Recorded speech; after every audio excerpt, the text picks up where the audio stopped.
오늘의 설교 제목은 성전이라 성전이라는 거짓말에 속지 말라입니다. 사무엘하 8장 1절 12절, 역대상 22장 1절 16절 말씀을 봉독을 하겠습니다. 그 후에 다윗이 블레셋 사람들을 쳐서 항복을 받고 블레셋 사람들의 손에서 메대 간말을 빼앗으니라. 다윗이 또 모압을 쳐서 그들로 땅에 엎드리게 하고 줄로 재어 그 두 줄 길이의 사람은 죽이고 한 줄 길이의 사람은 살리니 모압 사람들이 다윗의 종들이 되어 조공을 드리니라. 르홉의 아들 소바 왕 하닷에셀이 자기 권세를 회복하려고 유브라데 강으로 갈 때에 다윗이 그를 쳐서 그에게서 마병 1700명과 보병 2만 명을 사로잡고 병거 100대의 말만 남기고 다윗이 그 외의 병거의 말은 다 발에 힘줄을 끊었더니 다메섹의 아람 사람들이 소바 왕 하닷에셀을 도우러 온지라. 다윗이 아람 사람 2만 2천 명을 죽이고 다윗이 다메섹 아람의 수비대를 두매 아람 사람이 다윗의 종이 되어 조공을 바치니라. 다윗이 어디로 가든지 여호와께서 이기게 하시니라. 다윗이 하닷에셀의 신복들이 가진 금방패를 빼앗아 예루살렘으로 가져오고 또 다윗 왕이 하닷에셀의 고을 베다와 베로데에서 매우 많은 옷을 빼앗으니라. 하마당 도이가 다윗이 하닷에셀의 온 군대를 쳐서 물리쳤다함을 듣고 도이가 그의 아들 요람을 보내 다윗 왕에게 문안하고 축복하게 하니 이는 하닷에셀이 도이와 더불어 전쟁이 있던 터에 다윗이 하닷에셀을 쳐서 무찌름이라. 요람이 은그릇과 금그릇과 녹그릇을 가지고 온지라. 다윗 왕이 그것도 여호와께 드리되 그가 정복한 모든 나라에서 얻은 은금 곧 아람과 모압과 암몬 자손과 블레셋 사람과 아말렉에게서 얻은 것들과 소바 왕 르홉의 아들 하닷에셀에게서 노력한 것과 같이 드리니라. 역대상을 보겠습니다. 다윗이 이르되 이는 여호와 하나님의 성전이요 이는 이스라엘의 번제단이라 하였더라. 다윗이 명령하여 이스라엘 땅에 거류하는 이방 사람을 모으고 속수를 시켜 하나님의 성전을 건축할 돌을 다듬게 하고 다윗이 또 문짝목과 거물못에 쓸 철을 많이 준비하고 또 무게를 달 수 없을 만큼 심이 많은 옷을 준비하고 또 백향목을 무수히 준비하였으니 이는 시돈 사람과 두로 사람이 백향목을 다윗에게로 많이 수운하여 왔습니다. 다윗이 이르되 내 아들 솔로몬 어리고 미숙하고 여호와를 위하여 건축할 성전은 극히 웅장하여 만국의 명성과 영광이 있게 하여야 할지라. 그러므로 내가 이제 그것을 위하여 준비하리라 하고 다윗이 죽기 전에 많이 준비하였더라. 다윗이 그의 아들 솔로몬을 불러 이스라엘 하나님 여호와를 위하여 성전 건축하기를 부탁하여 다윗이 솔로몬에게 이르되 내 아들아 나는 내 하나님 여호와의 이름을 위하여 성전을 건축할 마음이 있었으나 여호와의 말씀이 내게 임하여 이르시되 너는 피를 심히 많이 흘렸고 크게 전쟁하였느니라. 내가 내 앞에서 땅에 피를 많이 흘렸은즉 내 이름을 위하여 성전을 건축하지 못하리라. 내가 환난 중에 여호와의 성전을 위하여 금 10만 달란트와 은 100만 달란트와 놋과 철을 그 무게를 달 수 없을 만큼 심히 많이 준비하였고 또 제목과 돌을 준비하였으나 넌 더 할 것이며 또 장인이 네게 많이 있나니 곧 석수와 목수와 온갖 일에 익숙한 모든 사람이니라. 금과 은과 놋과 철이 무수하니 너는 일어나 일하라. 여호와께서 너와 함께 계실지로다 하니라. 몇 가지 말씀을 질문으로 던지고 시작을 하겠습니다. 첫 번째 질문입니다. 사무엘기를 기록한 신명기 예언자들은 왜 다윗이 어디로 가든지 여호와께서 이기게 하셨다라고 기록을 하고 있을까요? 두 번째 질문입니다. 다윗이 여호와를 위하여 성전을 건축하려고 했지만 여호와께서 너는 피를 많이 흘려서 성전을 건축해서는 안 된다라고 말씀하셨는데 이게 무슨 뜻일까? 세 번째 질문입니다. 다윗이 전쟁을 통해 약탈한 것을 탐내고 착복하지 않고 여호와께 성별하여 바쳤다. 그래서 에돔 족속과 모압 족속과 암몬 족속과 블레셋 족속과 아말렉 족속과 아람 족속들을 쳐서 이기고 약탈한 귀중품들을 성별하여 여호와께 바쳤다. 이렇게 기록되어 있는데 이건 또 무슨 뜻일까? 네 번째 질문입니다. 그렇다면 하나님이 기뻐 받으시는 예배는 무엇일까? 또 성전은 무엇일까? 이런 네 가지 큰 질문을 던지고 말씀을 전하겠습니다. 첫 번째 질문에 대해서 생각을 해보자고요.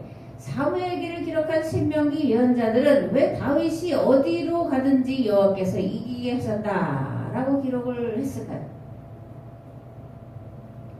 사실 사무엘하 8장 1절에서 6절까지 보면 다윗의 악랄함, 잔인함을 엿볼 수 있는데 2절에 읽었지만 다시 한번 보면 다윗이 모압을 쳐서 그들로 땅에 엎드리게 하고 두 줄을 그어서 한 줄에 속한 사람은 죽이고 한 줄에 속한 사람은 살렸다.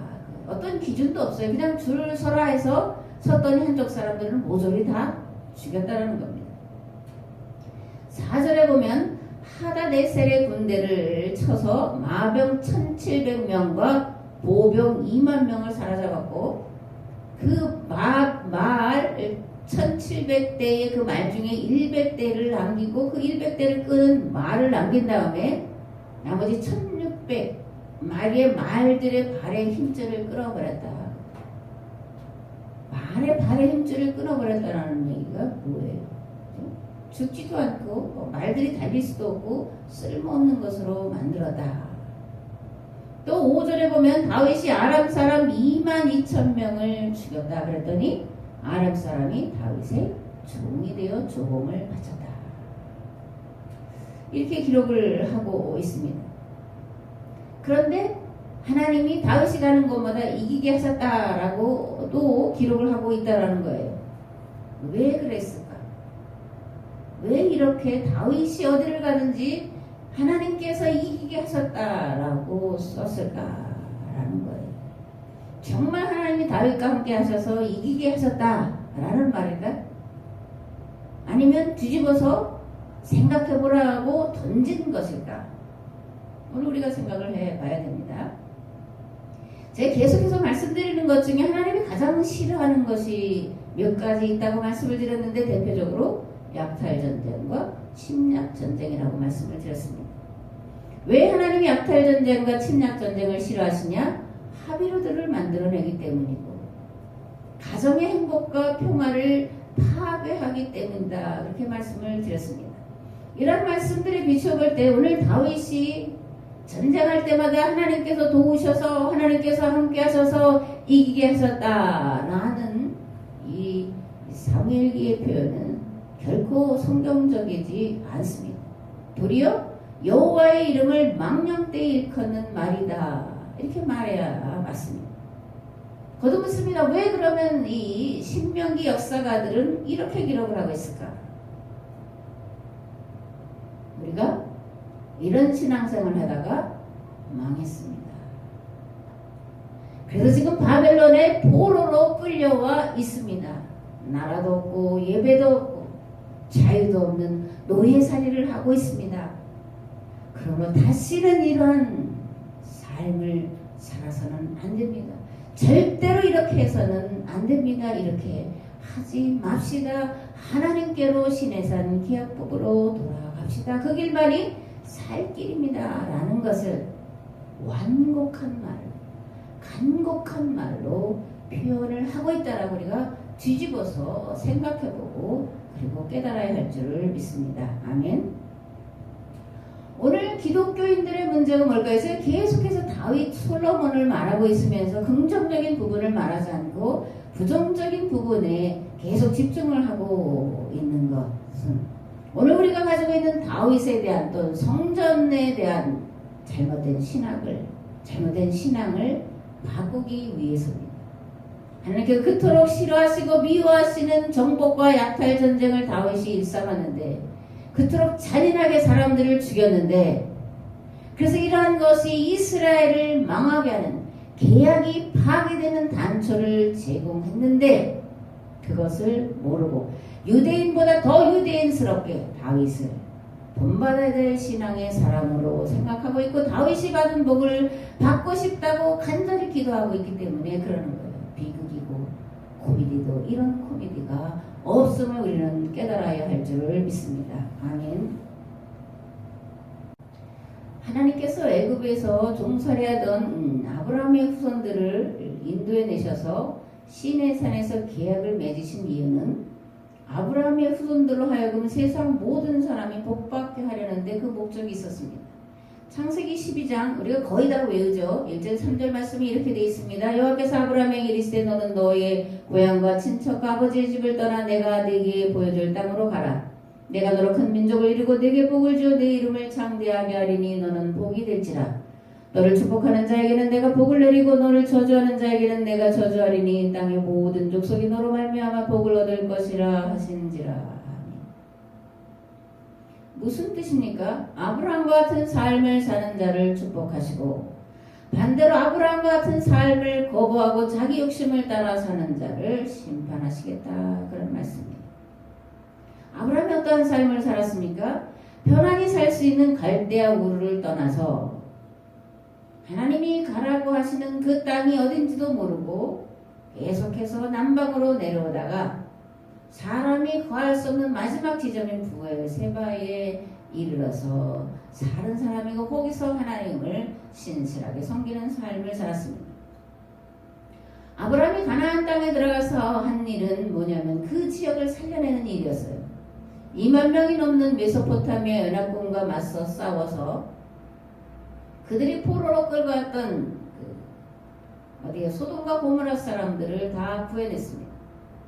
또 소돔과 고모라의 죄가 관영해서 가득 차서 심판하러 하나님이 가시는데 그 길을 가로막고 서서 끝까지 그들의 구원을 위해서 기도한 자입니다. 그렇기 때문에 아브라함이 가는 곳마다 평화가 선포되고 지역 모든 사람이 복을 받게 되고 살 수 있게 되었습니다. 이게 아브라함의 삶이에요.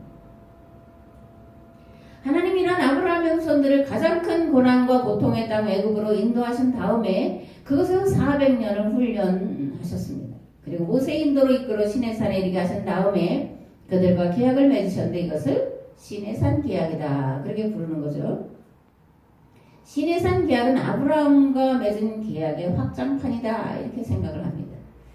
이제 아브라함의 후손에 국한된 것이 아니라 하비루들의 나라, 즉 노예살이에서 해방된 자들로 이스라엘이라는 나라를 만들어 이들을 통해 가나안 일경에 거룩한 나라를 만들게 하시고자 하는 것이었습니다. 이스라엘이 가나안 땅에 거룩한 나라, 거룩한 체제를 만들어 삶으로 지중해 연안을 구원하시고자 하는 것입니다. 더 나아가 모든 세상을 거룩한 나라요 하나님의 법이 실현된 나라로 만들고자 하는 것이 하나님의 계획이었습니다.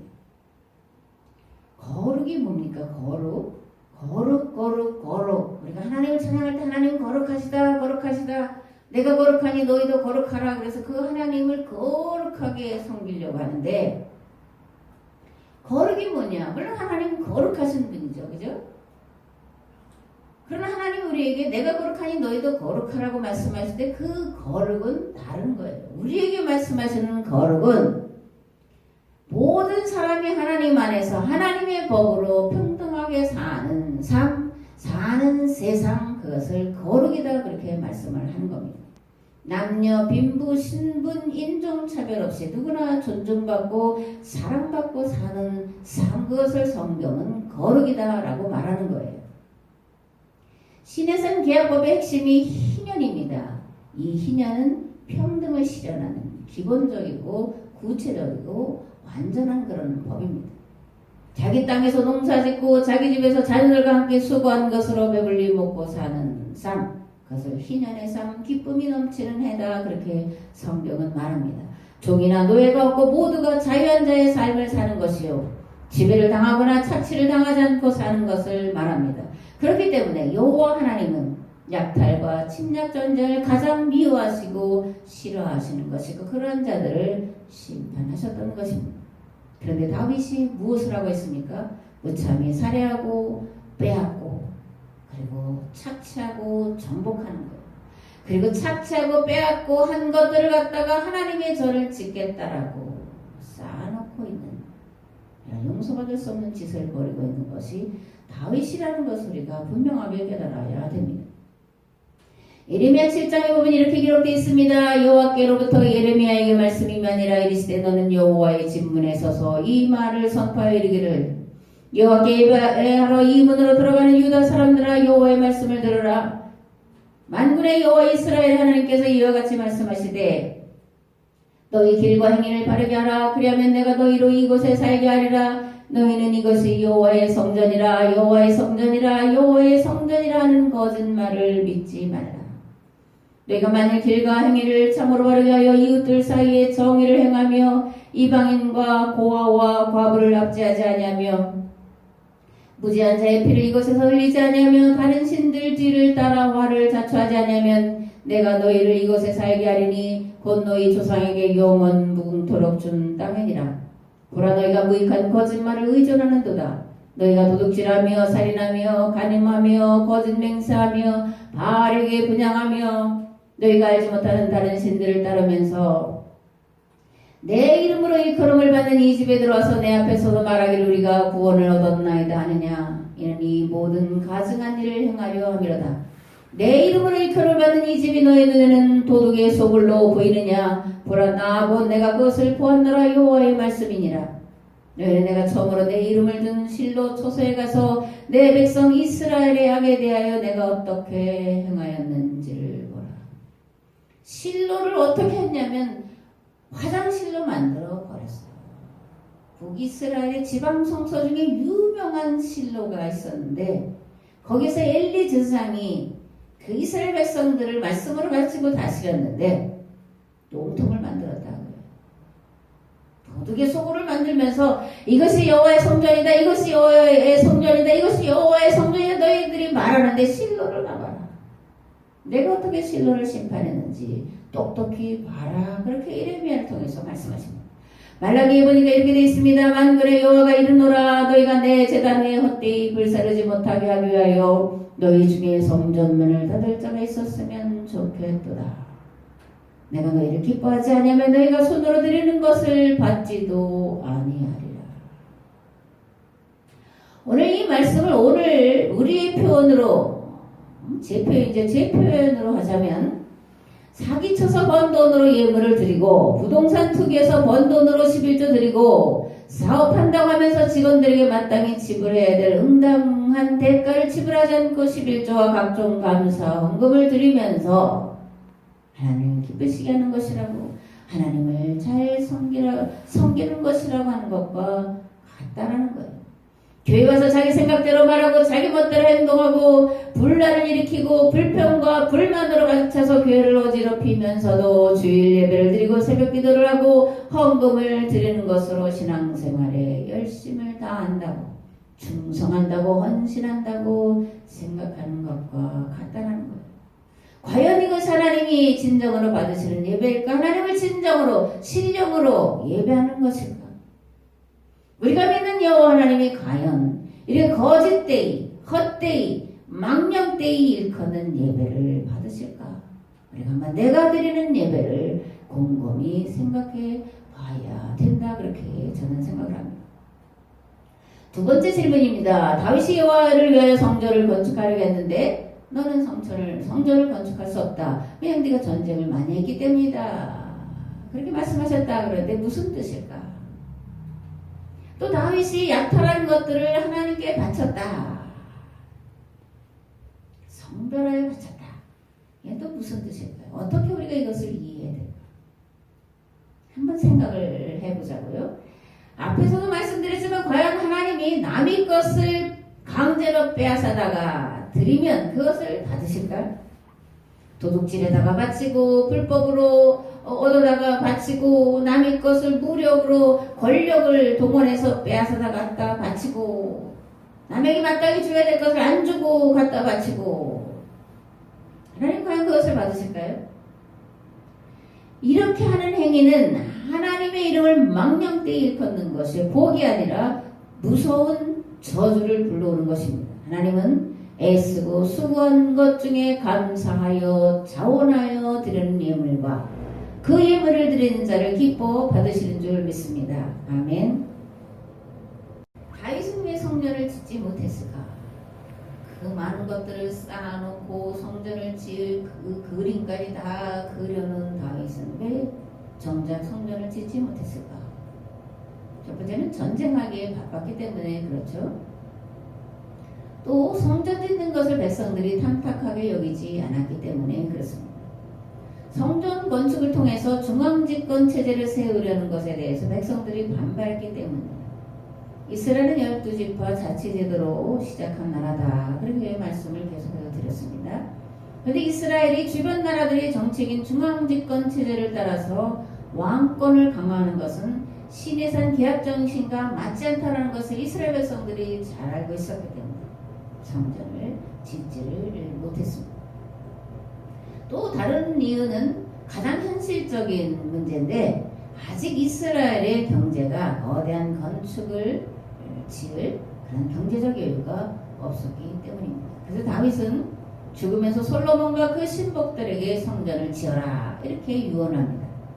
솔로몬은 성전을 짓기 위해서 7년, 자신이 살 궁궐을 짓기 위해서 13년, 도합 20년을 거대한 토목공사를 벌여요.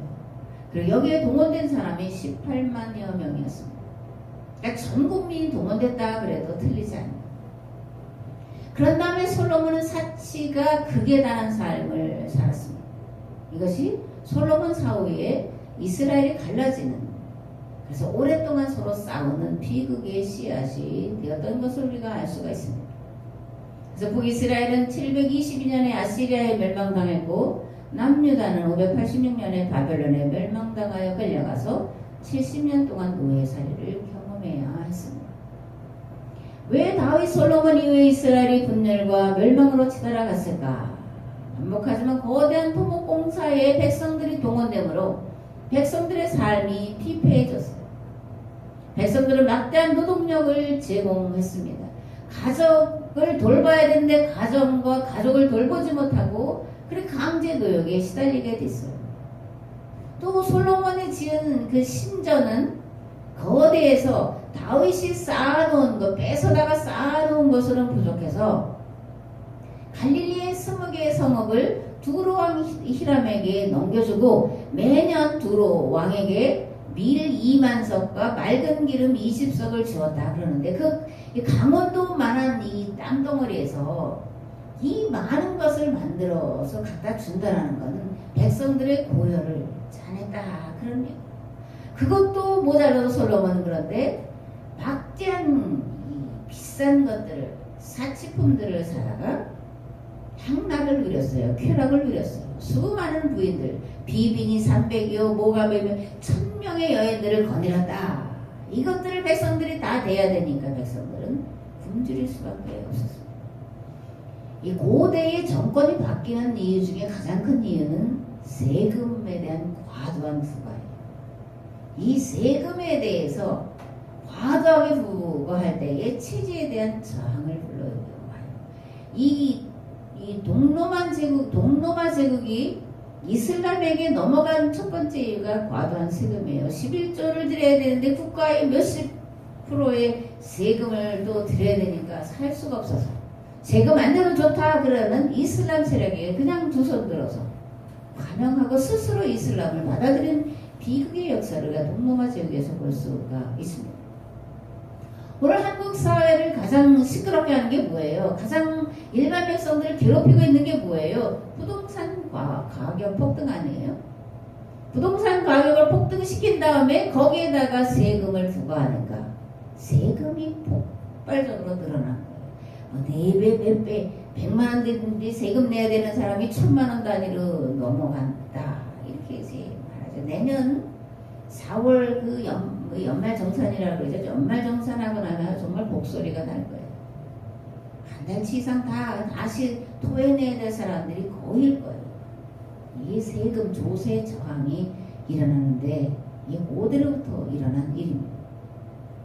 방역을 미끼로 국민들의 자유를 과도하게 억압하고 짓누르죠. 그죠? 백성들의 편안하고 안전한 삶에는 아무 관심 없이 오로지 정권 유지를 위한 권력, 욕심에 눈멀고 귀먼 채 정쟁과 당쟁에 휩쓸려가고 있는 그런 모습들을 우리가 보면서 불편해하고 그리고 답답해하고 화가 치밀어 오르지 않습니까? 세상은 급변하는데 19세기 조선 말의 상황을 불러오는 이런 정치인들의 난동은 더욱더 백성들의 삶을 피폐하게 만들고 불안하게 만들고 있습니다. 정치가 백성들의 삶을 돌아보지 않고 돈과 권력의 노예가 되면 그 시대는 암기가 됩니다. 근데 그보다 더 무서운 것이 있어요. 뭘까요? 종교가 종교 노름하면 그 시대는 암흑이 아니라 망한다라는 거예요. 지난주에도 말씀드렸지만 한때 한국교회가 성전 짓기에 올인을 했습니다. 가장 아름다운 성전을 지어 바치겠다라고 한 교회들이 많습니다. 거대하게 짓는 이 크기 경쟁을 벌이는 시대가 있었습니다. 만약 그것이 하나님의 보시기에 선하고 합당하고 아름다운 것이었다면 한국교회는 어떻게 됐을까요? 부흥했겠죠. 그죠? 그러나 오늘 한국교회는 급락하고 있는 신세를 면치 못하고 있습니다. 왜일까? 그 원인을 우리가 생각해보지 않는데 성전 짓기. 하나님이 성전에 계시는 분처럼 유대인들이 생각하는 것처럼 성전 신학에 뼛속 깊이 빠져있기 때문에 그렇습니다. 회개할 일입니다. 호세 6장에 보면 나는 인애를 원하고 제사를 원치 아니하며 번제보다 하나님 하는 것을 원한다 말씀하고 있습니다. 마태복음 9장에서 예수님은 이 말씀을 인용하여 이렇게 말씀하십니다. 너희는 가서 내가 긍휼을 원하고 제사를 원하지 아니하노라 하신 뜻이 무엇인지 배우라. 나는 의인을 부르러 온 것이 아니요 죄인을 불러 왔노라. 위선적인 예배, 가난한 자, 병든 자, 고아와 과부와 나그네를 죄인으로 몰아가는 이 바리새인들의 정통 유대인들이 이런 잘못된 신앙에 대해서 예수님께서 꾸짖고 있는 것을 우리가 들어야 됩니다. 바른 신앙이 무엇입니까? 하나님과 맺은 새 계약법을 따라 사는 삶입니다. 그럼 새 계약이 무엇입니까? 새 계명입니다. 새 계명이 무엇입니까? 아가페. 요한복음 13장 34절 35절에서 예수님이 이렇게 말씀하십니다. 새 계명을 너에게 주노니 새 계약을 너에게 주노니 서로 사랑하라. 내가 너희를 사랑한 것 같이 너희도 서로 사랑하라. 너희가 사랑하면 이로써 모든 사람이 너희가 내 제자인 줄 알리라. 이 말씀은 6월절 식사 중에 제자들의 발을 씻기신 다음 그리고 가룟 유다가 예수님을 유대교 관원들과 대제사장들에게 넘기려고 나간 다음에 11 제자들에게만 하신 말씀이에요. 제자가 누굽니까? 후안 까를로스인가 하는 사람이 누가 제자입니까? 뭐 이런 책을 쓴 제목이 언뜻 생각나는데 예수님의 제자는 누굽니까? 누구를 예수님의 제자로 부르느냐고요. 예수님은 누구를 당신의 제자라고 지금 말씀하고 있죠. 아가페를 실천하는 자를 예수님의 제자다 그렇게 말씀합니다. 아가페 뭐 어렵고 고차원적이고 영적이고 그런 걸까요? 아가페 예수님 말씀하시는 새 계명 새 계약 즉 아가페는 하나님의 자녀된 권세로 모든 만물을 사랑하는 겁니다. 사랑하되 자기 목숨을 내어 주기까지 사랑하는 것이 아가페예요. 아멘. 이런 사랑을 실천하는 것은 인간 스스로의 결단이나 의지로 가능한 것은 아니다 그렇게 생각합니다. 보혜사 성령님이 이끄심과 도우심이 있어야만 가능한 일인 줄을 믿습니다. 그런데 이런 보혜사 성령님은 지금 믿는 자의 심령이 지금 예배드리는 교회 공동체 안에 오셔서 함께 하시는 줄 믿으시기 바랍니다. 그러고 우리는 이제 아가페의 삶을 살 수 있냐 살 수 없냐 그렇게 논쟁해서는 안 돼. 논쟁거리가 아닙니다. 새 계약 공동체인 교회는 반드시 아가페의 삶을 실천해야 되는 거예요. 그렇다면 새 계명 새 언약 즉 아가페가 뭐냐 그걸 알아야 되는 거죠. 예수님이 말씀하시는 아가페 새 계명 새 계약 뭘까요? 다른 이의 발을 씻겨주는 것입니다. 교회 공동체에 속한 자들을 서로가 낮은 자가 되어 섬겨주는 것이 아가페예요. 연약한 부분을 감싸주고 가려주는 거예요. 긍휼히 여기고 측은히 여기는 마음으로 돌아보는 것이 아가페인 줄 믿습니다. 아멘. 솔로몬이 지은 성전 진정한 성전의 모습이었을까 이렇게 생각을 해봐야 되죠. 솔로몬은 성전을 짓기 위해서 두로에서 건축기술자들을 수입해왔고 건축자재들을 수입해왔습니다. 목공과 석공들을 불러왔죠. 왜 그랬을까? 이스라엘은 성전 문화가 아니죠. 그죠? 성막 문화입니다. 한 곳에 건물을 짓고 신이 거기에 머무르는 그런 우상 종교가 아니에요. 이스라엘 백성들이 가는 곳마다 말씀이신 하나님이 함께 하셔서 그들을 가르치시고 그 말씀대로 살도록 도우시는 것, 그것이 이스라엘이 섬긴 여호와 신앙의 본체예요. 그래서 성전을 지으려고 하니까 성전 모델이 이스라엘 땅에는 없어서 두로의 기술자들을 불러오는 거예요. 그럼 그들은 누구냐? 두로 사람들이 자신들이 섬기는 신을 위해서 신전을 만드는 일에 종사하던 신전 건축 전문가예요. 우리가 예루살렘 성전에 뭐라 그래요? 그 두 기둥이 있었다는 걸 뭐라 그러죠? 성전 두 기둥, 보아스와 뭐라 그래요? 약인가 보아스, 그죠? 그래서 대단하게 성전에 두 기둥이 있어서 약인가 보아스가 있어. 그래 우리는 성전에 두 기둥이 돼야 돼. 물론 그렇게 의역해서 말하면 또 그것도 의미가 있고 은혜가 되지만 본래 그건 거대한 신전을 지으면서 특별히 두로의 신들을 섬기는 신전의 모양 안에 그런 것이 있었기 때문에 갖다 그렇게 세운 거예요. 두로의 신전 건축 기술자들이 와서 짓는데 뭘로 짓겠어요? 두로의 자기들이 짓던 신전의 모습을 따라서 짓지 않겠냐고요. 구약 성경 어디 하나님이 내가 거쳐야 할 거대한 건축물을 지으라 하신 적이 있습니까? 그런데 이스라엘의 종교 문화는 성전 문화가 아니고 제사 문화가 아니었잖아요. 성막 문화고 교육 문화였잖아요. 춤추고 노래하고 각종 악기로 제사는 그런 모양이 아니었잖아요. 이런 모양은 이방 신전의 제사 형식이었어요. 지난주에도 말씀드렸지만 무당이 굿할 때 어떻게 해요? 각종 그런 것들을 차려놓고 거기 춤추고 악기 치고 뭐 그렇게 하잖아요. 그런 모습이라는 거예요. 이런 이방 신전 문화를 다윗이 이스라엘 공동체 거룩한 계약법 공동체로 끌어들였고 솔로몬이 이것을 구체적으로 이스라엘 사회 안에 확장시킨 장본인이었다는 것을 분명하게 인식을 해야 됩니다. 왕정기 예언자들이 등장하죠. 특별히 북왕국에서 아주 열심히 예언자들이 활동을 했는데 예언자들이 한 가지로 왕들에게 대해서 하는 게 있어요. 바알의 길을 갔다 바알의 길을 갔다. 그래서 멸망한다. 그렇게 선포했습니다.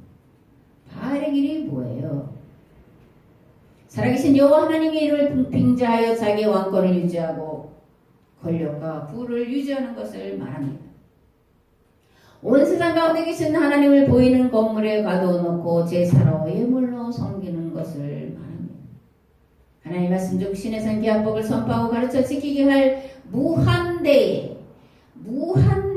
책임을 맡은 자들이 한낱 왕의 참모로 전락하여 왕의 비유나 마치는 왕의 애완견들이 된 것을 죽으라고 그러죠. 개가 됐다라는 거예요.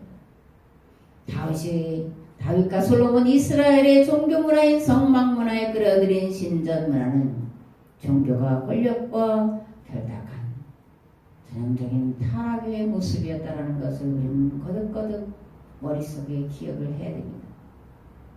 지난 몇 주 동안 연속해서 나단과 가세의 계략에 의해 만들어진 성전 신학, 제사 신학, 왕조 신학 그것을 말씀을 드렸습니다. 그리고 이러한 것들은 다윗 언약에 기초하는 것이고 절대 왕정 체제를 견고하기 위한 정책이었다 그렇게 말씀을 드렸습니다. 근데 이것은 패착이었다고요. 이스라엘의 패착뿐만이 아니라 하나님의 계획을 실패로 만들어가는 패착이었다. 저주와 심판이 이스라엘만의 것이 아니라 전 세계를 향하는 패착이었다. 그렇게 말씀을 드리고 있습니다. 교회가 잘못하면 세상의 어둠이 아니라 세상은 멸망으로 가는 거예요. 오늘 우리에게 그 무서운 책임이 주어져 있다는 것을 기억을 해야 됩니다. 오늘까지 연속해서 계약법에 비추인 다윗의 모습이 어떠했는지에 대해서 여러분들 들으셨는데 아직도 다윗이 본받아야 할 신앙의 모델이라고 생각이 되십니까? 솔로몬이 기브온 산당에서 1000번제를 드려서 지혜와 지식의 은사를 받았는데 그러므로 1000번제를 드려서 우리 자식도 솔로몬처럼 지혜와 지식을 받게 해주세요. 그렇게 부를 누리게 해주세요. 향락과 쾌락을 누리게 해주세요. 그렇게 기도할 마음이 남아있습니까? 한 번 머리에 각인된 걸 빼내는 건 어려워요. 시인들을 보면 그렇잖아요. 이들은 여전히 다윗 왕국을 그리워하고 다윗의 가문에 오실 메시아를 목이 빠지게 기다리고 있잖아요. 로마서 12장에서 사도 바울은 이렇게 선포합니다. 그러므로 형제들아 내가 하나님의 모든 자비하심으로 너희를 권하노니 너희 몸을 하나님이 기뻐하시는 거룩한 산 제물로 드리라. 너희의 삶이 거룩한 삶이 되라. 이는 너희가 드릴 영적 예배니라. 진정한 예배니라. 신령을 드리는 예배니라. 너희는 이 세대를 본받지 말고 오직 마음을 새롭게 함으로 변화를 받아. 마음을 새롭게 함으로 변화를 받아 하나님의 선하시고 기뻐하시고 온전하신 뜻이 무엇인지 분별하도록 하라. 분별해야 된다. 잘못된 것을 빼내버리려면 마음이 새로워져야 됩니다. 지식이 새로워져야 돼요. 사도 바울처럼 내가 안다고 했던 기존의 모든 것들을 배설물처럼 버려야 돼요. 그리고 오직 성령의 도우심으로 새 계명을 깨달아 알기 위해 끊임없이 기도하며 하나님께 질문을 던져야 합니다. 그럼 모든 세상 만물을 창조하신 하나님께서 창조의 원리와 이치와 법을 깨달아 알게 도와주실 줄 믿습니다. 더 나아가 세상을 구원할, 세상을 하나님과 법과 질서와 제도로 새롭게 하는 그 일을 위해서 아름답고 선한 도구로 사용하실 줄 믿습니다. 아멘. 눈물을 몇 세를 뿌린 자가 기쁨으로 그 단을 거둬들인다. 시편 기자는 노래합니다. 오늘 우리는 이 시편 기자의 말처럼 이 세대를 하나님의 법으로 통치되는 나라, 하나님 나라를 세우기에 눈물로 기도하며 말씀을 듣기를 사모하셔서 하나님이 기뻐하시고 온전하신 뜻, 즉 이 땅에 하나님 나라를 이뤄가는 복된 성도가 되시기를 우리 주 예수 그리스도의 이름으로 축복합니다. 아멘. 이제는 길과 진리와 생명 되신 예수 그리스도의 은혜와 아버지 하나님의 무한하시고 극진하신 사랑하심과 성령님의 감화, 감동, 교통, 역사하심, 어렵고 힘든 시기에도 주어진 이제 직장일에 최선을 다하고 얻은 귀한 것으로 11조를 드리며 예배드리는 당신의 사랑하는 성도 위에, 또 이 교회 위에, 이 나라와 이 민족 위에 이제부터 영원토록 함께 하옵시기를 간절히 축원하옵나이다. 아멘.